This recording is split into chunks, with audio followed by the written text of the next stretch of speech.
Bonjour et merci de nous renouveler votre confiance. J'ai le réel plaisir de recevoir pour vous aujourd'hui sur ce plateau Didier Tengetelito, ancien ministre de l'Intérieur et Sécurité de la ville-province de Kinshasa, à qui je dis bonjour et bienvenue. Bonjour madame, vous allez bien? Très bien, merci. Vous-même? Ça va, nous tenons. On ne lâche rien comme on aime si bien dire. Est-ce que cette présentation vous va ou il y a quelque chose d'autre à ajouter sur elle? Non, je crois que la présentation justifie bien qui je suis actuellement. Peut-être pour vos téléspectateurs qui ne savent pas, j'ai été bourgmestre de la commune de Kitambo pendant 10 ans, de 2008 à 2018, député provincial élu de la circonscription électorale de Kitambo. Et à partir de 2019, je suis rentré dans le gouvernement provincial en tant que ministre provincial de l'environnement, aménagement, tourisme et aussi de la décentralisation. J'ai fait l'intérim de l'intérieur avant d'y être confirmé à partir de mai 2021. Et nous avons pris pour des questions personnelles, nous avons décidé en fait de démissionner à partir du 2 mars 2023 de cette année et nous sommes rentrés au niveau de l'Assemblée provinciale. Voilà. Je suis un natif de Kitambo de par ma mère, ma grand-mère et mon arrière-grand-mère. Ma grand-mère et ma mère sont encore en vie. Elle a totalisé 99 ans. Donc, Toza Penda, Bana ya Mangimbo. Donc, il y a solo.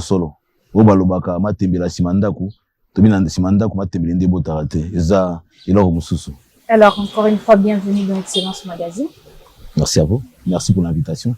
Alors, en tant qu'ancien ministre provincial de l'Intérieur, comment analysez-vous la flambée des cas d'insécurité marqués surtout avec des enlèvements organisés qui font peur à la population? Ben, vous savez, au risque de rentrer dans un domaine qui n'est pas le mien, parce que vous savez que j'ai à peine quitté ces fonctions, c'était au mois de mars, ça serait comme si en fait je jetais de l'huile chaude envers celui qui a pris ma place.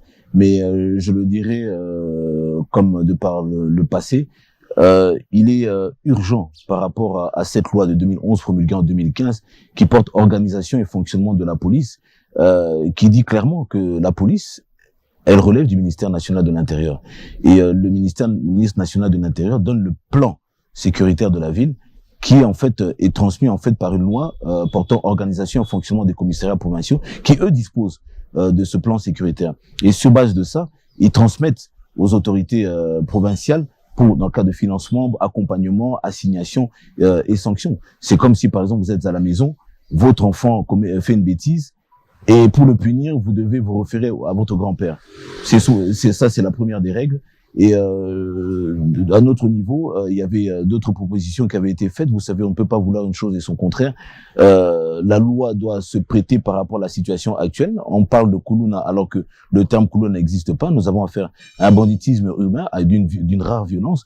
Nous avons la violence juvénile, nous avons le banditisme urbain et nous l'avons signalé aussi. Nous avons ce qu'on appelle le banditisme scolaire, où il y a des étudiants qui se livrent à des actes de vandalisme, de pillage et de bagarre, de rixes sur la voie publique. Et tout ça doit être pris en compte. Mais je crois que la voie qui a été lancée, en tout cas actuellement, de procéder à ces bouclages est une bonne chose. Mais je pense que dans le cadre de la rééducation, parce que c'est un centre pénitentiaire de rééducation, il faut les rééduquer. Et je pense que la meilleure manière de rééduquer, bon, vous savez, il faut voir avec la loi, il faut adapter cette loi. C'est vrai que ça n'engage que moi. On a aboli la peine de mort, mais je crois que la sanction doit être la plus sévère possible, les rééduquer. Et notamment, il y a des peines, comme dit, il y a des peines palliatives où vous savez, comme vous commettez une infraction, vous faites un autre exercice dans le cadre de travaux forcés ou quelque chose comme ça. Et je crois que là, il y aura Mais qu'est-ce qui empêche l'applicabilité de cette loi dans son entièreté, par exemple, ou qui retarde d'ailleurs? Bah, écoutez, moi, je n'étais que ministre provincial de l'Intérieur. On en avait parlé à l'époque avec Monsieur le gouverneur. Bon, je crois qu'il a apporté cette histoire au niveau de caucus des députés en fait élus de la ville de Kinshasa, parce que vous savez, dans un état de droit tel que voulu par le chef de l'État, vous ne pouvez pas poser un acte lorsqu'il n'y a pas un soubassement. Et cette loi, je crois que vous avez vu pendant un moment, Monsieur le gouverneur à l'époque du Covid, il a voulu poser les actes, il a rappelé alors le commissaire provincial qui lui a dit, non, je me réfère à ma hiérarchie. Il a dit, mais la hiérarchie, c'est moi. C'est vrai malheureusement, on a tendance à confondre lorsque la nomination se fait par ordonnance et la fonction. Ce qui prime, c'est la fonction. L'ordonnance peut vous élever au grade soit de commissaire divisionnaire principal, c'est-à-dire au grade Donc, il y a une sorte de cacophonie. Non, il n'y a pas la cacophonie. C'est-à-dire qu'il y a une incompréhension. Je voulais juste me justifier par rapport à ça. C'est-à-dire que l'ordonnance vous élève à un grade. Mais la fonction, le ministre vous désigne à telle fonction. Celle qui prime, c'est la fonction. Donc, c'est-à-dire que tel policier, lorsqu'il est affecté, il est mis à la disposition d'eux, que ce soit au niveau des communes, que ce soit au niveau des provinces, que ce soit au niveau des administrateurs de territoire. Donc, c'est là où que ça prime. Mais malheureusement, beaucoup d'entre eux préfèrent se référer au niveau de leur hiérarchie parce que les textes sont très clairs à ce niveau-là. Ils disent que pour des raisons techniques, la police peut se référer à leur commissariat provincial. Donc, et à ce niveau-là, ça crée une véritable cacophonie au niveau de la compréhension et au niveau de la formation. Donc, moi, je ne peux parler que de ce que j'ai vécu par expérience lorsque j'étais à la commune et aussi en tant que ministre provincial de l'Intérieur. Mais qu'est-ce qui est la base déjà de cette flambée de cas d'insécurité à Kinshasa? Vous savez, on a parlé des problèmes sociaux, la démission parentale, ça c'est une réalité, et je crois que c'est à ce niveau-là qu'il faut vraiment mettre l'accent. Mais je crois qu'aussi à ce niveau-là, la sanction doit se faire par l'adaptation des textes, on l'a dit. Mais malheureusement, je ne dis pas tous, lorsque j'étais en fonction, on a réalisé que certains OPJ prenaient un malin plaisir à requalifier certains faits où on arrête une personne, on dit association de malfaiteurs, mais vous devez être à plusieurs. Ou bien il dit vol simple pour une personne qui a fait coup et blessure volontaire lorsqu'il arrive au niveau du parquet. Que voulez-vous que le magistrat fasse? Et vice-versa. Donc, ces relations, on avait ça avec monsieur le procureur de la République près du tribunal de grande instance de Gombe. On commençait à harmoniser parce que sur une pile de 200 documents qui arrivaient, le traitement des dossiers était déjà floué. Et ce qui se passe, c'est que un monsieur qui était multirécidiviste, qui n'était pas mentionné, on disait que c'était juste un voleur de pain, et quand ça arrive là-bas, que voulez-vous qu'il fasse exactement? Pourtant, il y a un peu moins de 6 mois, l'ampleur n'était pas comme ça. Ça Ça devient de plus en plus inquiétant. Écoutez, vous savez, face à les problèmes sociaux, et je dis à cette rupture familiale, c'est pour ça que nous avons affaire à cette situation. Mais je crois que avec les mesures qui ont été prises, mais il faut continuer. Vous savez, il y a des peines de rééducation, et je crois que lorsqu'on arrête ces personnes, c'est vrai qu'il y a des audiences de flagrance, on les emmène, mais je crois que à ce niveau, je ne peux parler qu'à notre niveau, lorsqu'on nous avait discuté avec monsieur le gouverneur qui devait transmettre ça au caucus des députés, il faut qu'il y ait des peines rééducatives. Lorsqu'on arrête la personne, il y a des travaux forcés, il y a des peines compensatoires. Il faut activer cela. Parce que lorsque les personnes rentrent pour sortir, ça ne sert pas, les personnes doivent sentir cette peine-là. Mais les textes existent. D'un autre côté, le banditisme urbain a redoublé. Qu'est-ce qui n'a pas marché finalement? Écoutez, là, c'est pour voir vraiment, je vous ai dit exactement ce qui n'a pas marché à ce niveau-là. Le problème commence à la base. Les problèmes sociaux étant là, la plupart des parents sont démissionnaires, et avec ce flux migratoire qui est arrivé ici dans la ville de Kinshasa depuis 97, et par rapport au plan d'urbanisation qui n'a été pas pris en compte, avec cette explosion démographique, tout ça aussi, ça porte une réponse par rapport à ça. Mais le facteur numéro 1, c'est au niveau de l'éducation, et c'est aussi au niveau de l'application des textes. C'est ça qui est important. L'éducation, c'est-à-dire au niveau des parents, ils ont échoué. Au niveau des autorités, vous aussi, vous avez échoué. Écoutez, on peut dire à partir du moment lorsque vous avez des enfants et que ces enfants sortent et font ce qu'ils veulent, je crois que vous avez vu parfois l'exemple qui s'est passé en France, où le président Macron a dit que notamment au niveau des parents, maintenant il doit avoir des peines, certains d'entre eux on doit leur retirer l'accompagnement financier, donc il faut serrer parce que la plupart des personnes sont des mineurs. Mais je veux le dire encore une fois, la plupart des personnes, lorsqu'on a eu arrêté, c'était des mineurs, où la plupart d'entre eux n'ont pas de pièces justificatives. Et la loi est très claire. En cas d'absence de documents, c'est la minorité qui prévaut. Alors, ces personnes, que dit la loi lorsque vous avez affaire à des mineurs? C'est envers son juge naturel, ou vous le remettez auprès de ses parents, ou c'est le juge naturel qui sanctionne en fait la responsabilité civile au niveau des parents. Donc, ça veut dire que maintenant, avec cette opération qui a été faite avec l'identification des cartes avec les personnes, notamment, vous avez vu que le chef de l'État a lancé avec les cartes d'identité, on saura évidemment qui est qui. Mais en termes de responsabilité, c'est vrai que les parents, je peux dire en tant que parent, quand on a affaire à de telles situations, c'est vrai qu'on a failli, la plupart ont failli. Le fait de connaître qui est qui pourrait pallier à ce problème, en partie? Écoutez, madame, ce que je voulais dire par rapport à ça, c'est que toute personne qui vient exercer la gestion de la fonction, enfin, travailler dans une entreprise publique ou gérer la chose publique, elle doit savoir qu'elle a des devoirs et non des droits. C'est ce que dit l'état de droit. Pourquoi est-ce que je dis ça? C'est que au niveau de l'administration, ce qui est le socle même, la construction en fait de la décentralisation, parce que tout commence à la base, on avait constaté déjà que les agents qui viennent travailler au niveau de la base ne font pas leur travail.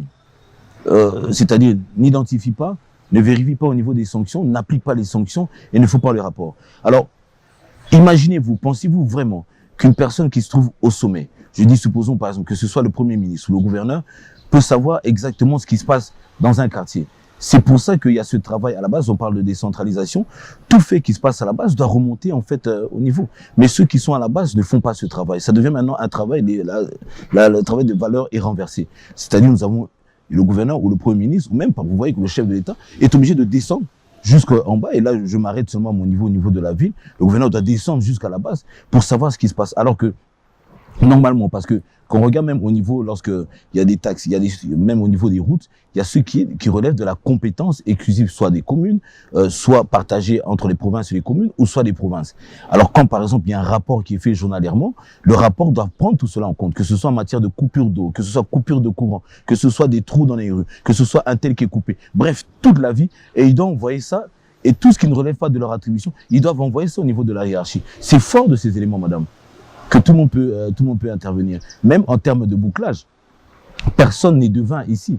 Et même si le commissaire provincial veut lancer, par exemple, un bouclage, veut faire quelque chose, je crois qu'à leur niveau, il y a un rapport qui est fait concomitamment à partir des rues et des quartiers. Et c'est ce qui doit se passer ici, chez nous. Il suffit juste... Donc concrètement, qu'est-ce que vous proposez pour une bonne gestion de la base au sommet d'une ville à l'autre, c'est-à-dire le pays en général? Bah, écoutez, moi, je ne peux m'arrêter qu'au niveau des provinces en m'inspirant de mon exemple au niveau de la commune. Il y avait la sanction. La sanction, elle est positive comme elle est négative. Et la sanction, elle s'appuie sur les textes qui portent organisation et fonctionnement de tel service, de tel ministère et la raison pour laquelle vous êtes là. Il n'y a aucun agent, aucun chef de quartier qui arrive quelque part si cela n'est pas défini par un texte. Et le rôle du chef de quartier, c'est évidemment sous l'impulsion du bourgmestre qui doit par exemple veiller aux travaux de la salubrité, de l'environnement, etc., etc. Mais son rôle en tant que magistrat administratif, parce que ils savent tous lire.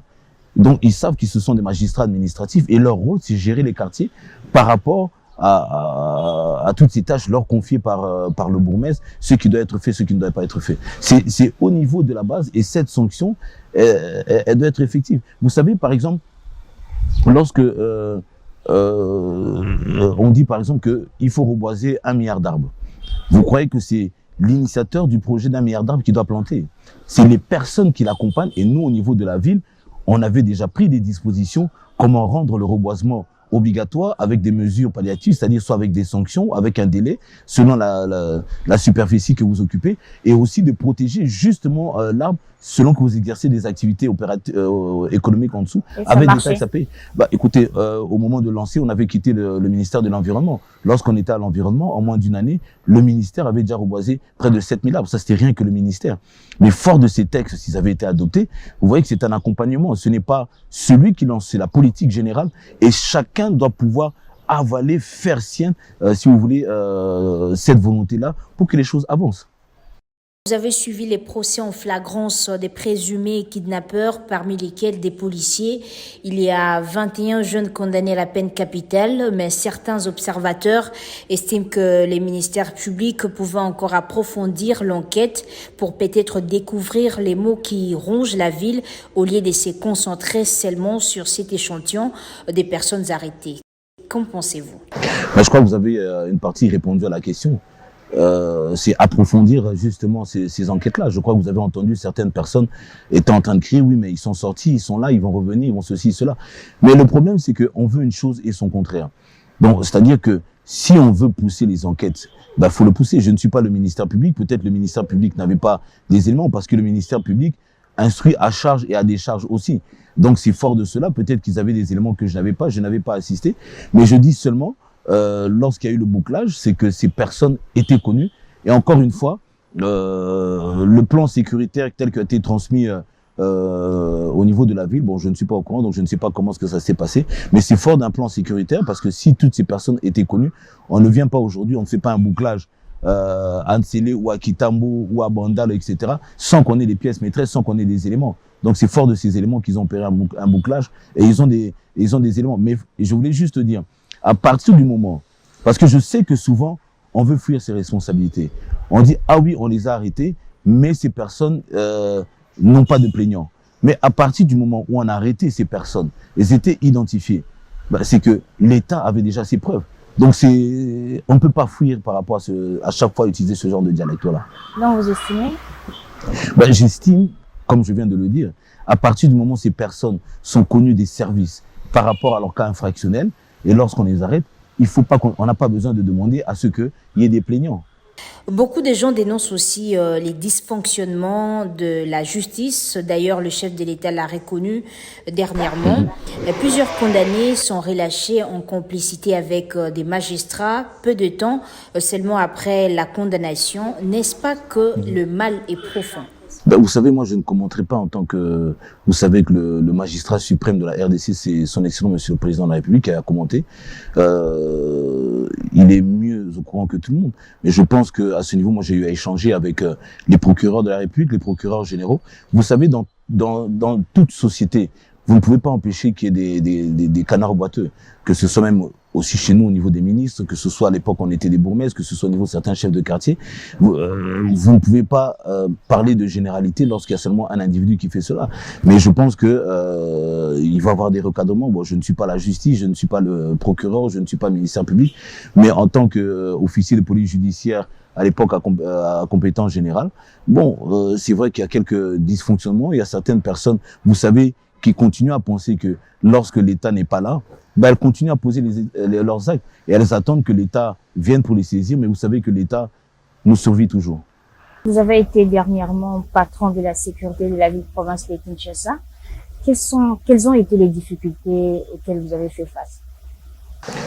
Écoutez, les grandes difficultés, comme je vous dis, la plus grande des difficultés, c'était par rapport à cette loi qui portait organisation et fonctionnement de la police, qui pour moi en fait était un élément essentiel qui méritait en fait d'être revu. Vous savez, je le redis encore pour pas faire de redondance, c'est que lorsqu'on parle de l'état de droit, lorsqu'on parle du droit, il faut savoir s'appuyer sur les textes et sur le droit. Et la loi, cette loi de la police ne donne pas la compétence ni à un bourgmestre ni à un gouverneur de révoquer un commissaire provincial ou un commandant SIAT. Elle peut à peine faire juste un rapport à charge qui est un rapport administratif qui soumet à sa hiérarchie, qui au pire des cas vous renvoie la même personne et du coup vous êtes affaibli. Fort de cette loi, vous pouvez directement demander des assignations, vous pouvez sanctionner parce que vous savez, la sanction ramène toujours les personnes dans le droit chemin.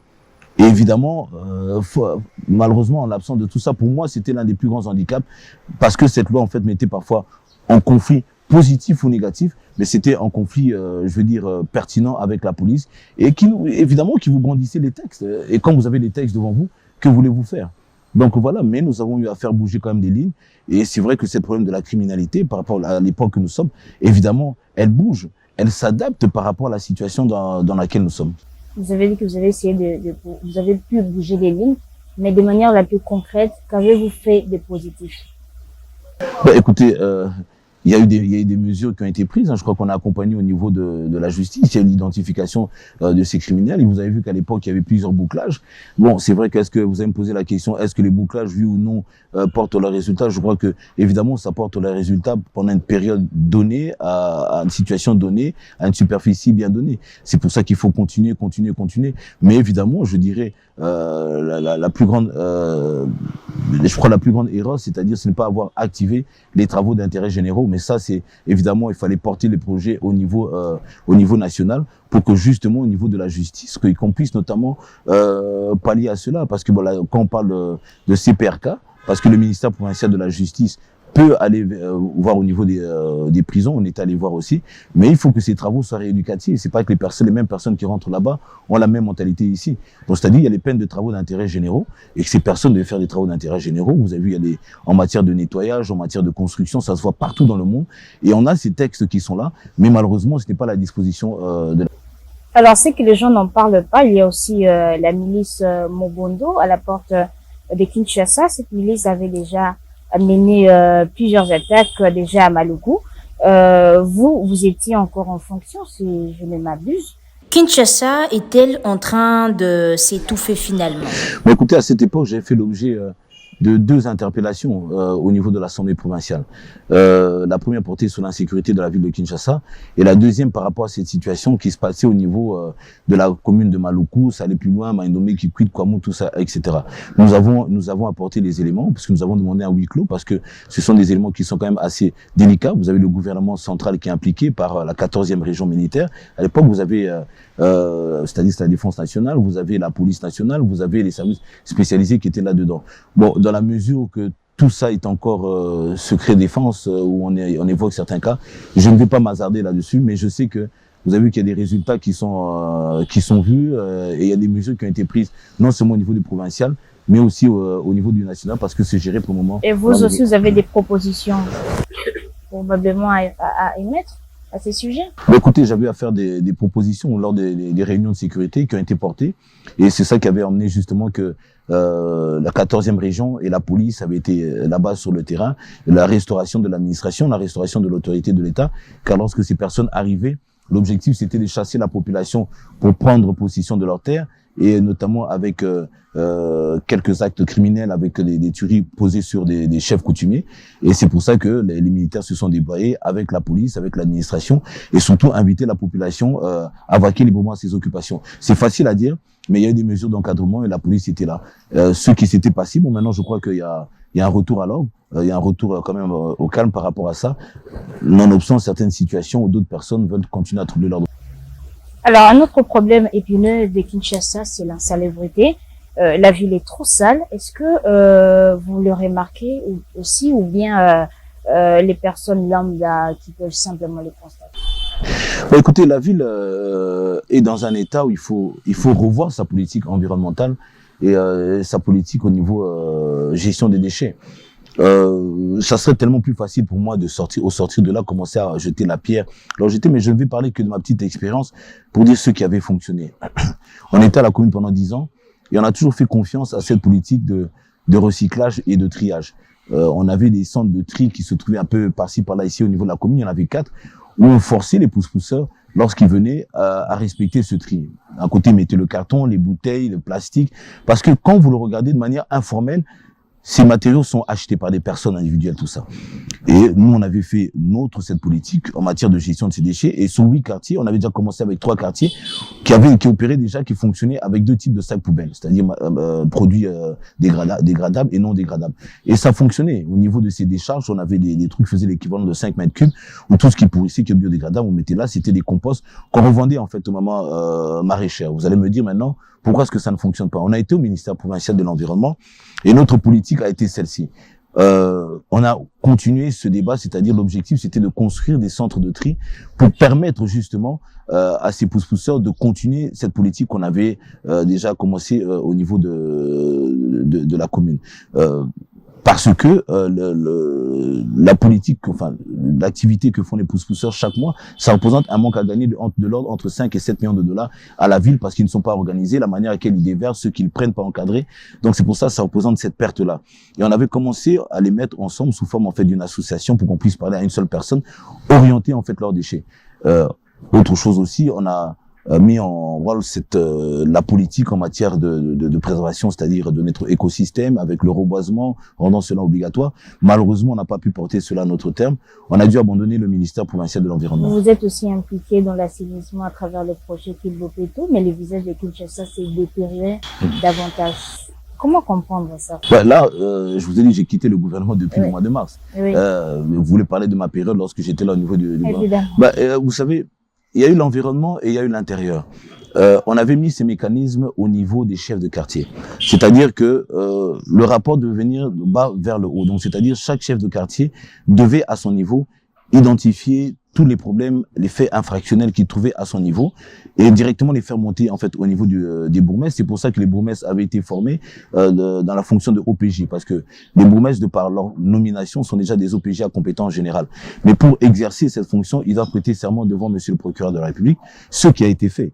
Et donc c'est eux maintenant qui devaient connaître les infractions, les rechercher et maintenant les sanctionner ou les déférer auprès des cours et tribunaux. Malheureusement, ça n'a pas eu le résultat escompté.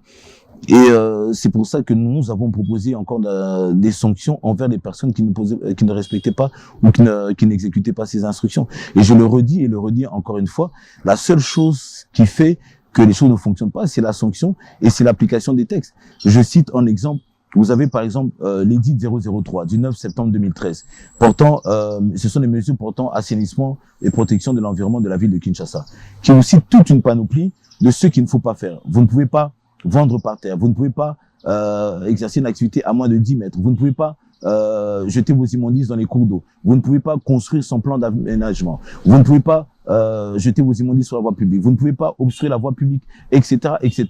Faute de vous de le faire, les amendes vont jusqu'à 50 millions de francs congolais. Mais à ce niveau, est-ce que c'est le travail du gouverneur ou du chef de l'État, ou du Premier ministre ou du chef de l'État de sanctionner à ce niveau-là? C'est que nous avons un véritable problème à la base, et il faut sanctionner à la base. Et je pense qu'à ce niveau-là, lorsque l'impulsion sera donnée, les résultats seront là. Est-il encore possible de rendre la ville de Kinshasa plus salubre? Oui, avec la volonté, madame. Les mesures sont là, les textes. Je peux vous rassurer que nous avons l'un des plus beaux textes qui existent en matière d'édit 003. Mais là où, en fait... Et l'application.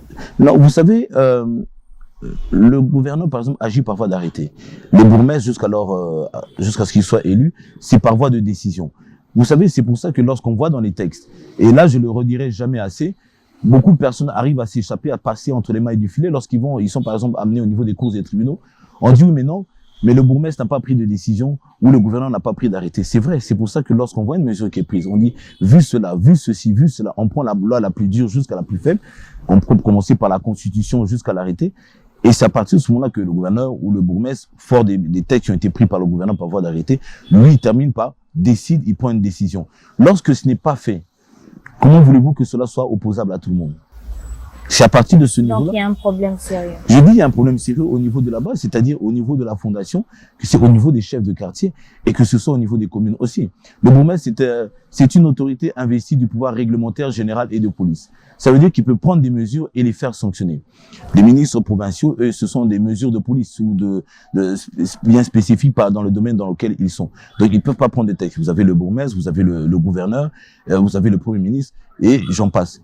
Et donc, c'est à ce niveau-là qu'ils doivent prendre ces mesures et ils doivent sanctionner. Et la politique en matière communicationnelle se passe à la base. Lorsque les mesures sont prises au niveau de la haute hiérarchie, elles doivent être évidemment communiquées parce que nous habitons tous dans une rue qui fait partie d'un quartier, qui est dans une commune, dans une province et qui est évidemment dans un état bien précis.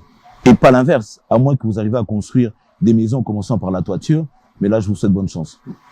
Alors, Kinshasa a célébré ses 100 ans d'existence en début juillet dernier. Le 1er juillet 1923, exactement. Justement. Alors, un siècle après, quelles remarques avez-vous pour redorer la ville de Kinshasa? Vous savez, on a eu assisté, accompagné un ami à moi qui est dans l'ASBL des Quinois, Bob Amiso, qui a justement commencé à célébrer un peu ses 100 ans en invitant un peu différentes acteurs de la vie politique et aussi qui ont eu des intellectuels. Et je crois qu'il y a eu le professeur Joly qui était là aussi, il y a des urbanistiques, il y a d'autres personnes, des personnes qui œuvrent dans l'environnement pour voir comment repenser. Mais vous savez, je dirais, repenser la ville de Kinshasa, elle avait déjà été revue par le SOSAC. Le SOSAC, c'est une loi provinciale, c'est l'édit qui a été prise en fait en 2014, moi je m'amuse, et qui malheureusement en fait va terminer à partir de 2035, 2030 ou 2035, et qui prévoyait en fait une autre ville de Kinshasa, son extension au niveau partie nord, et qui prévoyait tout cela. Mais malheureusement, elle est adoptée par la loi provinciale, mais n'est pas mise en application. Donc elle prévoit cette ville au niveau du nord, que ce soit au niveau de sa population, etc., etc. Pourquoi je dis cela? Parce que là aussi, ça peut expliquer les problèmes criminels que nous avons ici, parce que nous avons à peu près 80% de la population qui vit dans 30% de la superficie de la ville de Kinshasa. Les 70 autres % sont pratiquement vides. C'est-à-dire la commune de Maluku, qui à elle seule fait 7912 km². Quand vous regardez la superficie de la ville de Kinshasa, c'est 9965 km². Donc, vous faites 9965 moins 7912. Et cette portion-là, vous avez 80% de la population qui vit là. Et ils viennent s'installer, ils exercent leurs activités, ils viennent élire domicile, ils invitent les leurs, on met du courant, on fait des raccordements évidemment avec de l'eau. Alors évidemment. On met des institutions aussi là-bas, par exemple? Oui, non, mais le SOSAC, le schéma d'orientation stratégique de l'agglomération quinoise, le SOSAC, prévoyait cela. C'est-à-dire que l'objectif, c'est d'emmener, que ce soit les ambassades, que ce soit les bâtiments administratifs et autres, à s'étendre, aller du côté est, du pôle nord. Parce que on suit là où se trouvent les décisions. Les gens viennent évidemment à la Gombe, parce que c'est là où se trouvent les sièges des institutions. Gombe, chaque jour, subit une pression facilement de 2 à 3 millions de personnes. Donc c'est pour ça que vous avez des personnes qui n'ont rien à faire. Donc c'est pour ça que vous expliquez un peu tout ce pour tout. Vous avez Ngalima, vous avez Kintambo, vous avez Lingwala, vous avez Barumbu, vous avez Kinshasa. C'est là, en fait, s'exerce cette pression. Et c'est là, en fait, que justement se répertorier le plus grand nombre de cas de criminels, parce que ces personnes viennent opérer ici et elles rentrent dans leur commune. Dans notre politique, c'était évidemment, la police doit être permanente, elle doit identifier toutes ces personnes. Mais là, évidemment, ça veut dire plus de moyens. Mais le SOSAC apportait déjà une réponse dans son application, mais malheureusement, elle n'est pas appliquée. Et vous souhaiterez que ça soit appliqué très rapidement? Bah écoutez, là, je suis rentré au niveau de l'Assemblée provinciale, j'ai remis encore l'accent là-dessus, j'ai dit qu'est-ce que nous attendons? C'est une loi qui existe, et bon, c'est vrai que beaucoup se cachent derrière parce que ce sont des fonds, ça demande à peu près 4,8 milliards de dollars, il faut les mobiliser, mais je pense que cela, il va de la survie de la capitale de la ville de Kinshasa, parce que Kinshasa étant évidemment la tête, étant la capitale, va évidemment donner un boost positif aux autres provinces, et c'est important et c'est capital. Alors, vous suivez l'actualité de l'Assemblée provinciale de Kinshasa. Le président Godin Poya a été destitué, notamment pour abus du pouvoir. Votre opinion? Écoutez, je n'ai pas vraiment d'opinion à dire là-dessus, dans la mesure où cela a fait l'objet de débats houleux, des débats qui se fondaient sur le droit administratif, sur les lois, sur les textes et les compétences de tout un chacun. Et tout ce que je peux vous dire, c'est que la plénière s'est prononcée. Et ben voilà, c'est tout ce que je peux dire. Je ne peux dire que cela parce que c'est là où s'arrête mon immunité. Donc les débats sont faits au niveau de l'Assemblée provinciale. Et je crois que vous avez suivi comme moi. Et voilà, la plénière a décidé. Et je sais qu'il y a un intérimaire. C'est l'honorable Chibalabala, qui est le président intérimaire, qui continue justement à travailler. Donc l'Assemblée continue de travailler. Alors, je vous ai présenté aujourd'hui comme ancien ministre provincial de l'Intérieur et Sécurité. Est-ce que vous l'avez fait? C'est-à-dire le départ de ces postes-là a été fait consciemment ou c'est parti d'un fait que nous ignorons? Pour des raisons personnelles. J'ai fait pour des raisons personnelles, j'ai décidé. Quand j'ai estimé que mon temps était venu, voilà, c'est comme ça que je suis parti. Est-ce que vous avez d'autres ambitions maintenant? Mais vous savez, madame, la vie de tout homme est faite d'ambition. Lorsque l'on vient au monde, un enfant a des ambitions de pouvoir marcher. Il a des ambitions d'être premier de la classe. Il a des ambitions, etc. On a des ambitions d'assainir. On a des ambitions d'être le plus grand dans sa famille. On a des ambitions d'être le plus beau, etc., etc. Donc la vie de tout homme et de toute femme sur cette terre est marquée d'ambition. Et je crois que j'étais pendant un moment célibataire. J'ai ambitionné à me marier, à fonder un foyer. Bon, d'autres personnes n'ont pas cette ambition. Ils se disent, voilà, je préfère avoir une femme à côté et ne pas vouloir se marier, donc ne pas s'engager. Donc l'ambition, c'est l'engagement.